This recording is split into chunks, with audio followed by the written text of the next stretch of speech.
Welcome to the Communication Diva Podcast, episode 63. On today's podcast, Jenn interviews Emily Jarrett about Emily's favorite subject. Emily is an academic, currently pursuing 2 master's degrees on her way to doctoral work in the area of theology and narrative in video games. Now I'm a little older than Emily, and I haven't played video games since I was a kid. So let me see if I understand how this works. Before he opens his mouth, Pac-Man is yellow and round, like Apollo or Re or any of the ancient sun gods. Or perhaps Pac-Man is everyman, like Christian in Pilgrim's Progress or Odysseus, who like all of us are on a journey towards self-understanding and completion. Pac-Man's journey to the self takes him through the maze of life, where, sustained by Pac dots, he seeks his destiny, which is, of course, the journey itself. Pac-Man confronts mortal danger on his odyssey, the 4 horsemen of the apocalypse, Blinky, Pinky, Inky, and Clyde. And it is exactly this existential threat which forces Pac-Man to come to terms with his own ultimate mortality.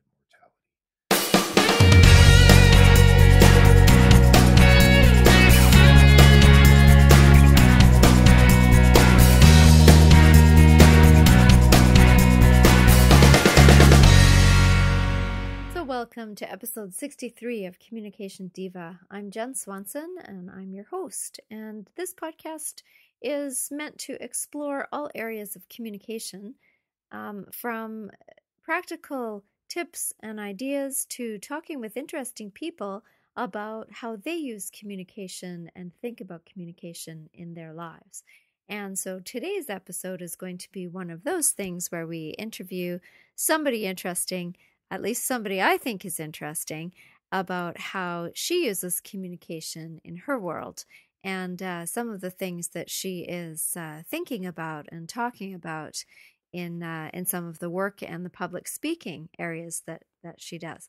Before we get to our interview with Emily Jarrett, I just wanted to say that things are ticking along here, that our workout exercise plan is still going as we had planned.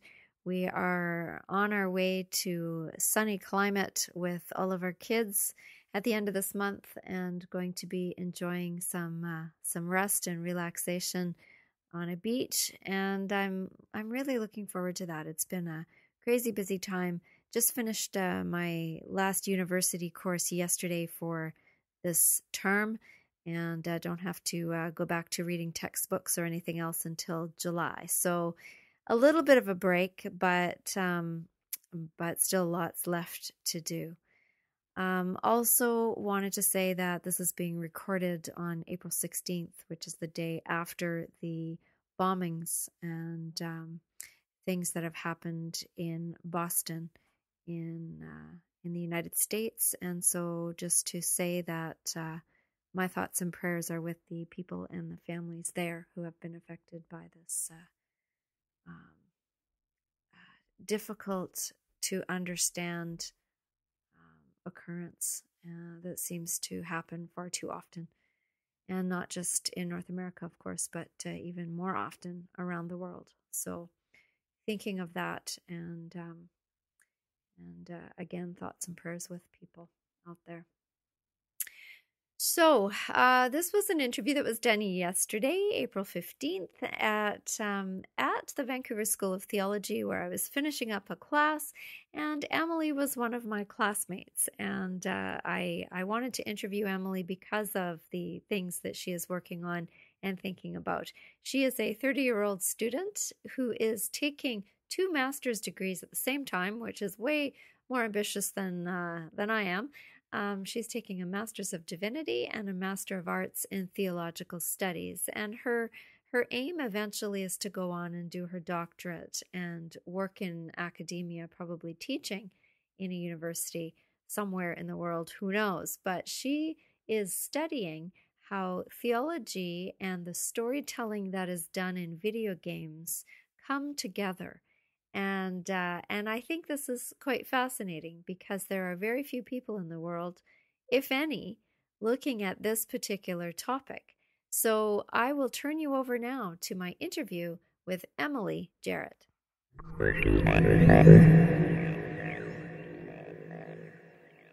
So hi, Emily. I'd like to welcome you to Communication Diva. Thank you. I'm glad to be here.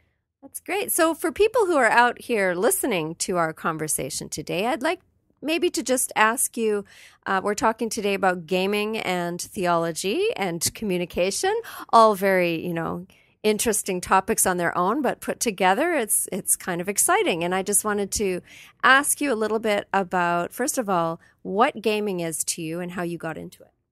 I can more or less claim to have been born into it, in that my dad has been constructing computers and playing video games for as long as I can remember. Certainly my mother also is a big fan of the Ultima series and Legend of Zelda, and I have played many video games over her shoulder as well, helping solve puzzles and answer questions. So I got into gaming just because it was how I grew up. It's one of the things we did for entertainment. And for me, I'm an avid reader, but I'd rather play through a story in a game than necessarily watch it on a screen, where I get to make decisions, I get to shape what the outcome is, I get to muck about with the entire environment. And for me, that's a lot of what gaming actually is about, is that interactivity between player and game that together constructs a story that is going to be different from, say, when my husband plays it or when a friend of ours plays the same game. So it's communication in a different way, and you're second generation at it. This is fascinating. Yes, and I'm probably the oldest you can be and have it actually be second generation, being 30. How we tell stories, how we shape stories, and how people react to them is, absolutely foundational in any kind of media whatsoever. But it's far more involved when you're creating a game, which is specifically about how do people make choices. So what's your favorite game? That's a really good question, and there isn't a safe answer. I am a great lover of most things I've played from BioWare, who make Dragon Age and Mass Effect, Knights of the Old Republic, plenty of others who are a company in Edmonton. I really enjoyed a number of the Final Fantasy series, particularly I quite like 12, 7 and 8 are both absolutely excellent. I grew up on Ultima. I'm a lover of Zelda. My favorite style of game is an RPG, a role-playing game, because those are the most story-centric. Now, an RPG can be in different styles as well. You can have a first-person perspective in a first-person shooter, which is called that regardless of whether or not you're holding a gun. Most of the ones I play, you're not. There's puzzle. There's platform. A platform example would be Mario, the classic Nintendo, where you run across the screen and it scrolls. But RPG, as a general genre, is my favorite because of the story. It is story central. So it's video games mostly. You've played board games like this as well? I wouldn't say board games, although it can enter into board games, but certainly tabletop games, things like, which are constructed role-playing games. Dungeons and Dragons is the classic example. I've played that. I played Fiasco. I've played a couple other different systems. I recently had an idea for what I thought would be a hilarious one-shot game where you'd get people together for just 6-8 hours one day to play through a scenario of anthropomorphic badgers in a papal conclave. High intrigue, really ridiculous. You get together and you tell the story together. And you might use dice or something else to decide on some of the outcomes. But basically you go around the table telling a story and just building the story together. And it's a game. About a pope that's a badger. Well, about all being badgers. I'm thinking like Borgia's era, so that you have the really high intrigue, the terrific stabbings and bribery happening, on the outside, but you're these anthropomorphic badgers stuck in a papal conclave, having to elect one of you and seeing how you can do that. And did this idea go anywhere? So far it's gone to PAX East, where I suggested it and made an entire room break out laughing, and then had a lot of good suggestions for gaming systems I could adapt. I have a few people who are really interested in playing it, though. I just have to actually write some of the framework around it before we can run it. Before you can do it. So how many hours a week do you play games? That depends entirely upon the week. Probably far more than any graduate student should, especially because I'm doing 2 masters at the same time. But mostly, I would say that when I'm on holiday, I play a lot more. I might play 15 hours a week. When I'm not, I mean, if I'm busy, I won't touch a game. If I'm not, 7 to 10 hours. Let's be clear, I don't own a cable box. We don't have cable. I watch a couple of shows that I can get just on like studio sites online and stream, or Netflix, but this is my screen time.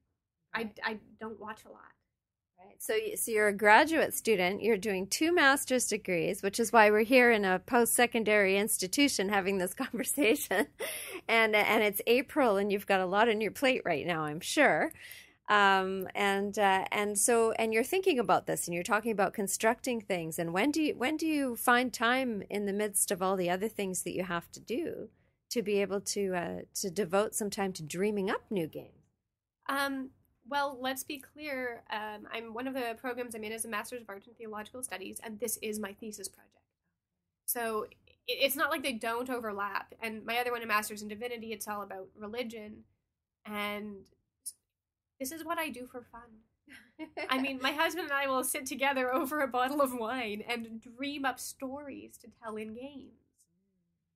We have a once every week or 2 dice chucking campaign, which is what we call it when you have literally you're throwing dice on a table to decide outcomes, that he's running. He's the game master, so he's doing the entire story, but he'll bounce stuff off of me. I'm one of the characters in it.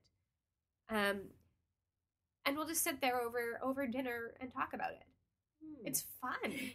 You get to sit there and dream up stories and have people actually interested because, well, they're your friends in a fairly captive audience. That's right. So storytelling, what is it about storytelling that just lights you up? Because when you talk about it, your whole body is animated here. Well, my undergraduate degree is in English literature. I have an honors degree from the University of Alberta. I love stories. I've always loved stories. I was born in New Brunswick. My family is English Scottish on one side and has a storytelling tradition amongst the Scots. And on the other side, I mean, my mother comes from a long Jewish line who have, my grandfather was a rabbi, although we never met. There's a storytelling context there. I think when people communicate, they communicate best through stories. A story has a hook. It grabs us in. We can relate to the characters. We can see ourselves as the characters. We remember our lives episodically. When we are asked to recount something, we're not telling this happened, this happened, this happened. We construct stories. Even how we remember things. We construct stories in our heads to make things more memorable. And maybe it didn't actually happen exactly that way, which is why, I mean, you have 5 eyewitnesses, you have 5 different stories. And each one of those stories may be hooked around a different thing. All of life is stories.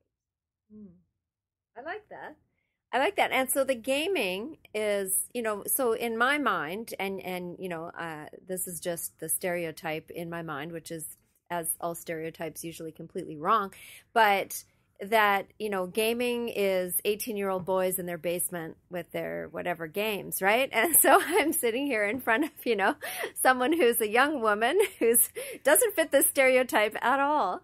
What is it about the story, the storytelling that has translated into the gaming world that has captivated? Like, I don't even know how big the gaming world is, but I'm assuming it is huge. It's absolutely huge. I mean, you look at a massive multiplayer online game. At its peak, World of Warcraft had 11 million, wow, I think, signed up, playing continuously on a regular basis. Now, one thing I would like to do is correct your stereotype. That might have been true about 15 years ago. So now there's a lot of, I mean, the current stereotype of the gamer is the 35-year-old male living in his parents' basement. Okay. Which also is entirely untrue. in competitive gaming, it is still male dominated at the very top, and still younger dominated, and largely just because of who has the time. There are more pressures on women in my age group, or especially ones with children, that have continued. Whether that's right or not, can't say. And fewer on their male counterparts. But another thing is, especially now, over 50% of gamers are female, and a lot of them are housewives. Wow. Because you're stuck at home with a child who's, say, nursing. And, I mean, the way one of the girls I used to work with put it is, she has never watched that much television in her life because she's sitting there, because every hour and a half, she has to be. Right. And it lasts about 20 minutes, and then it's not like she's doing anything else in the meantime. And I know other people in the same situation who took up gaming because it was something they could do. Casual gaming, which are games like Peggle or Tetris style, that you can just pick up and put down, those are particularly common amongst stay-at-home mothers. Now, into the other part of it, how storytelling and gaming go together. Because everything in a game is decision-based, you have two basic formulas. One of which, it's the mechanic itself is the game, and the other of which is the mechanic serves a story. Those are more of the games that I will be playing, although there are some that just have fun mechanics. But what keeps people going back to a game, even once you've mastered the mechanic, is the story that is being told through your interaction with the world around you. From very early on, gaming adopted a story model.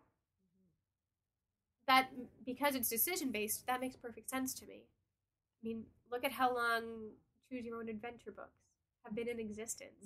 This is the same, except instead of flipping the pages, it does it for you. So it's a whole new world, or several worlds. It's many, many new worlds. It's any world we can dream up that you want to explore. And I know for me, one of the big things is that that story holds questions. We make ethical decisions in games. We make unethical decisions in games. We play with all of these different elements, for me, with religion, bringing that into it, and theology. I mean, I have a lot of friends in the gaming community who are strongly anti-religious or militantly atheist. They would never touch these questions in, quote-unquote, real life. But put it in a game, and it's a safe place to explore these questions. And the writers of games are trying to do just that, trying to look at historical scenarios. There's a game series, Assassin's Creed, by Ubisoft in Montreal, who specifically advertised that in order to make this game, which was originally set during the Crusades, they put together an interreligious team to work on it. They had Jewish, Christian, Muslim, and I believe other faiths as well, all represented on the writing team because this was an element of the world, the historically reconstructed world, which is always a construction and not exactly perfectly historically accurate.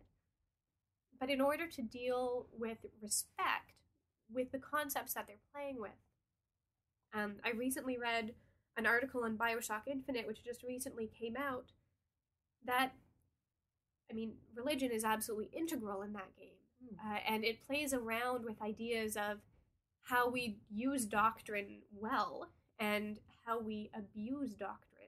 And not just in religion, but in any institution. There can be the best of intentions, the best of ideas, but human beings, someone will abuse it. Will find a way to oppress others or justify their own actions, whether violent or just vile, no matter what that institution is. So I'm really interested in how we shape meaning, and then how, as players, in the same way that great literature affects how people live, how do great games affect how people live? The option is there. It is. It seems like this is uncharted territory, though. There are very, very few academics working in this particular world. I found one named Rachel Wagner out of Cornell, although she's dealing more with how religion has badly used video games, at least in the last article I read. I have found a book called Halos and Avatars, which is a collection of essays, some academic, some pastoral, which I haven't read yet, so I cannot really make any sweeping statement about. But it is a very, very narrow field. Mm-hmm. And even then, the particular area I'm looking at, I won't say that I am, but from what I have researched, I'm probably one of the only people who's actually looking at this from an academic perspective. And you're looking at what specific thing? How? Specifically, I look at how video games provide a constructed space in which we can examine theological and philosophical questions around the meaning, the way we shape meaning in our lives, in a way that is safe for a larger group of people. So these would be people who wouldn't step through the door of a church, for example. People who wouldn't step through the door of a church, people who would, but this is looking at different things and maybe that particular church can hold. And it's really that. How do we use games? How do we construct games to ask and facilitate questions? Because for me, and I mean, my other master's degree is leading towards ministry. What's important isn't necessarily exactly what people believe. It's that we ask questions. So it's an exploration, how people explore what they believe, what they don't believe, but doing it through a new medium. Absolutely. And for me, it's not, and it's something that's come up because I have talked about this elsewhere, particularly at gaming conventions. It's not that I'm trying to convince people of any particular religious belief system. Right. There are lots out there. Some will work for you and some absolutely won't, and maybe you'll never find one that does. And I'm okay with that. But it's the act of journey that is transformational. And we journey through literature. We journey through living. We journey through our interaction with different communities. And we journey through the stories we choose to tell.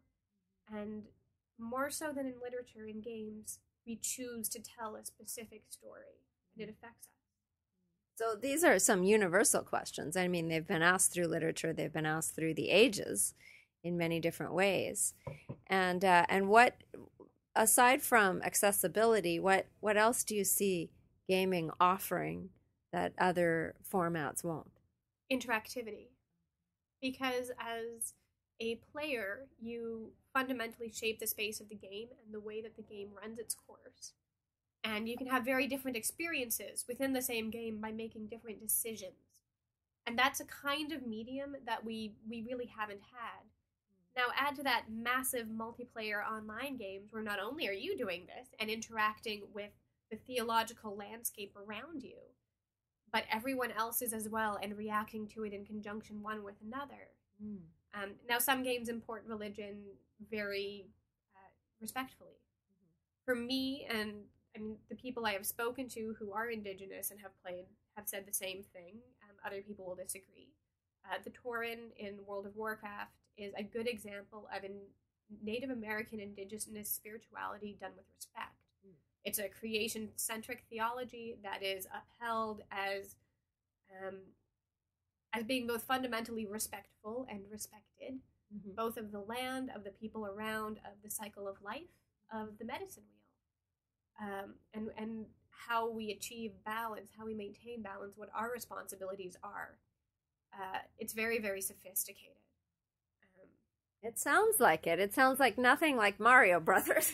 Nothing at all. And how this faith shapes the society, shapes how if you're playing one of these characters, a character who is Tauren, you're going to relate to it, and also then how other players relate to you, and how non-player characters, the ones that are scripted, relate to you. So sometimes it's done very, very well. Other times it's not, and that I do think has a lot to do with the strongly anti-religious bias that exists within the larger gaming culture. So you're working uphill a little bit here. Sometimes yes, sometimes no. I'm lucky when I walk into a situation and people find out who I am and what it is that I'm doing, because I'm coming with a distinct academic background, and and can use that kind of academic objectivity as a shield, it's a lot easier. If I was coming in, say, as purely a pastor, particularly from a very, very right-wing, socially right-wing church, it would be very different, because there's been a lot of pushback against video games by some religious organizations who, in the same way that there are, pushback against any aspect of culture and how we tell stories. If I came from that kind of a position or presented myself as belonging to such, it would be very different from, I am an academic, yes, I have my own theology, but I am an academic, and this is what I'm doing. Reaction entirely the opposite. You said literature can change lives. Do you think games can change lives? I think stories can change lives. So yes, games can. Yes, literature can. A television show or an amazing movie. But sitting down next to someone and hearing their story can absolutely change lives. I think when it actually comes down to it, story is the only thing that actually changes people's lives. Whether it's the story they encounter or the story that they live. Interesting. You were at a convention recently, and you were speaking at this convention. Can you tell us what you were speaking about? Exactly this. I was at PAX East, and PAX is Penny Arcade Expo. It started in Seattle. By this point, that's called PAX Prime. Boston was added a few years ago, which is PAX East. And as of 2 months from now, they will have PAX Oz in Australia. But I will not be at that one. Darn. I would love to, but let's face it, I do have a graduate student's budget for travel. But I was in Boston. I was speaking on the use of religion in video games, how we tell stories using theology and mythology. And certainly, one of the big things that came up was around intertextuality. When I say the name Hera from Greek mythology, there's an entire story that is brought into it in one word. By alluding to common religious mythologies, or even uncommon ones, you bring so much into the game and into the layers of meaning that are occurring within the story. One of the things that came up there is that, for me, I would see futurism, and how futurism is written as providing two distinct formats that function as cohesive mythologies according to the principles of religious studies. And the two modes of futurism that I see are utopian and dystopian. And utopian, you get something like Star Trek, where there might be incursions on this utopian vision, but more or less this group, there are certainly ideals that are upheld, fought for, and it is idealist. On the other hand, you have broken societies and dystopian futures. And a question from the audience, which I thought particularly poignant, was her experience of dystopian stories were either that the events had just occurred that created the dystopia, or people were living within a dystopic vision, and it seemed inescapable. And why did I think that was? And I think, because of the creation of dystopia, of a dystopian kind of future, is just a venue to tell so many very fundamentally human stories. But even more so, the reason that a dystopian story feels inescapable is because oppression, for the people who are oppressed, whether it's through poverty, through racial injustice, through religious oppression, through genocide, it feels inescapable in that time. Is there an example? Because it's systemic. Cloud Atlas, which recently came out as a film and has long been a book, has a very dystopian vision of the future. And although a portion of the story tells a story of, maybe we can get out, maybe we can rebel, but in many ways it collapses in on itself. So that would be one example that at least is currently in pop culture. So the games are you thinking of creating a game? I already asked you about the one about the Badgers, but are you thinking about creating a game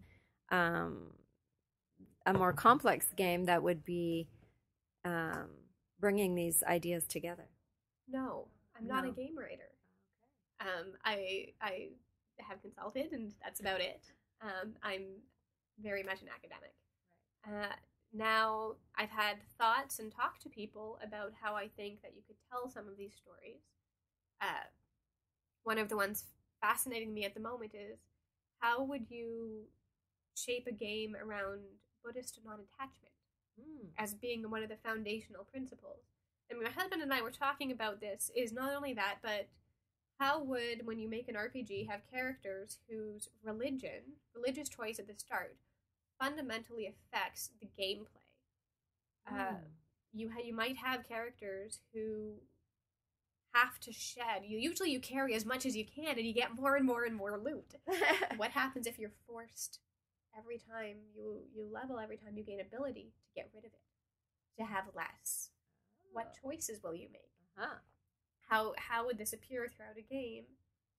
How would something which is very community-based, that says, in order to continue, you have to engage with a community, whether that's a community of players or whether it's how you choose to move back and forth between how you shape your questing, how you shape your accomplishments, that you have to intersperse anything personal with things that are for the betterment of the in-game community, the non-player characters. I'm really curious how we would do this and how we would write a game that actually changes depending on what you chose, instead of it just being a question of maybe a little bit of dialogue here, or which of the gods or goddesses you pray to in order to heal yourself in mythic kind of games. So rather than lip service, it's more of living out the tenets of the religion, whatever religion that happens to be. And it fundamentally shaping and changing each playthrough. Wow. What would we as players learn, not necessarily about these particular faiths, right, but about what it means to be a person of faith? And now this becomes one of my statements. I believe that atheism is a religion. There's something else I will call don't careism, which is, or like pure skepticism. But to actively believe that there isn't a God is as much a belief as a belief that there is one. Because really, and I mean, a lot of scientists I know, particularly people who work in philosophy of science, will say, throw their hands in the air, well, we can't prove either one.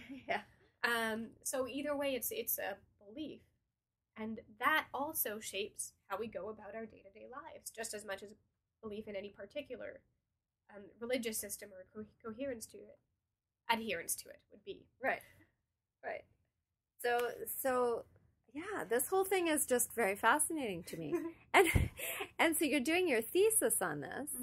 And how long do you have to do that? 2.5 years at the moment, and that's I will have one term which is proposal based and research oriented. Next year I should be looking at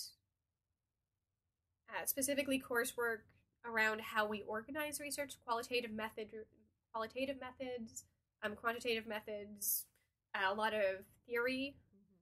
The following year will be my thesis year. I mean, I am in what will work out to have been a 4.5-year program to do both of them. 2 years in now. And then during the thesis year, I'll have one term of research, one term of writing. So it'll be interesting to find out where this all ends up and what conclusions you come to. Is there a book in the works here? I mean, I know you have to do something for your thesis, but will there be something available? Quickly? No. Eventually, yes. Yeah. Absolutely. Yeah. I mean, the thesis project that I have, it's only 75 to 90 pages of written text. And that's not really a book. Probably a couple of articles if I'm lucky. This is probably what I will pursue for a PhD, from which there will be more book-oriented, and we'll see how I'm feeling after thesis itself, whether or not I can expand it into more of a popular culture type of book as opposed to academic, because I think much like you have Jane McGonigal's Reality is Broken, or something like that, where video gaming academia crosses over very, very nicely, but you do have to obviously alter how you were writing, and because it's a different audience. Right. So make it more accessible. We'll see how long that takes me. Hopefully eventually. Right now I do public speaking, and that's lovely, and apparently people believe me, which always surprises me. Why does it surprise you? I don't always believe myself. Well, that's another topic. Yeah. That's another story, right? Absolutely. So if you wanted to tell the audience about, give them some last thing to take away and think about with regards to gaming and storytelling, what would that be? How do you tell a better story? How do you engage not just the world, not just the characters, but specifically the player in more active story making together? It is a thing in gaming right now, how whether or not it is good gaming or good game writing to have the player's interactions change how other characters act, like what their personalities might be in response. How much control do you give the player? How much control does the game have? And it all comes down to which tells a better story. There's no answer. It's going to differ. Right. But I think whether it's in gaming, whether it's in writing, whether it's in how we present ourselves to other people, how do we tell a better story? And what is the better story? So better or true? What is a better story? Is it the one that is truest to the events? Is it the one that is truest to the emotion? Is it how you remember it? Is it how they remember it? I don't know. The better story is the one that engages people the most, and that engages people together in relationship the most. What does that mean? I can only ask. And it's interesting to me that you say the word relationship, because as somebody who has never played a game other than, like you say, Tetris or Mario Brothers or something that ages me greatly, relationship was never something that ever I would have associated with gaming, which is interesting because when you sit around a board game, it is about relationship. It's about getting together and playing. And of course, it makes sense logically that that's what would happen in a video game. But it sounds like there is a real sense of community and storytelling. There's both. And I mean, in a board gaming, half of the fun is making fun of each other over the table. Right. Well, in gaming communities, we do the exact same thing. I mean, you have the level which is internet communication as well, which obviously invites trolling and all of the difficulties that arise. But they're also very tight-knit communities because I can talk to my friends virtually far more easily than I can talk to my closest friends outside of virtual environments. And even most of my good friends outside of virtual environments, I talk to electronically. But I have some very, very close friendships that have developed entirely online. Maybe we've met in person, maybe we haven't, but we've been involved in each other's lives for so long, we know the story. We know what's going on and can respond. My earliest experiences of video games were always in relationship with my sister, in relationship when we were playing Mario Kart or whatever it was. Dr. Mario, you can play competitively, back on the original Nintendo. Whether it was playing games, sitting beside my dad as he worked his way through Ultima and I helped him remember things. Or said, have you tried this or have you tried that? It was making maps for my mom. It's always been in relationship. The game just facilitated it. It's just as we communicate more online, that facilitation changes, like how that relationship begins. It doesn't make it any less of a relationship. Well, very interesting. Thank you. And thank you. And if people wanted to find out more about you, where would they go? I'm most easily found on Twitter, which is at _Jarrett, JARRETT. I have a blog that I almost never use, but you can even link to it through, or can find it through that. And my email address is irreverentyarns, Irreverent because I'm in ministry, and yarns because I knit far more than my husband, probably would like. But irreverentyarns@gmail.com. And because you like stories. And because I love stories. Yarns. That's perfect. Mary's pointed that one out. Very good. All right. Well, thank you for taking the time to share what you're doing. It's very exciting stuff. Thank you. Thank you for having me. It's been a delight. That's great. I look forward to finding out more in years to come. And so there's my interview with Emily Jarrett, and I hope that you found that as interesting as I did. If you want to connect with Emily, I've put her links to her Twitter and her email on the show notes at www.communicationdiva.com. And I would really be happy if you came over and said hello. On the website, we have a speak pipe feature where you can click on a little button and leave a voice message just using the microphone on your computer. It doesn't cost you anything. Or you can click on the comment box and leave a comment. Come over to Facebook or Twitter and just connect somehow to let me know what you think of this or any other topic that you have been listening to here at Communication Diva. So until next time, this is Jenn Swanson. Thank you very much for listening.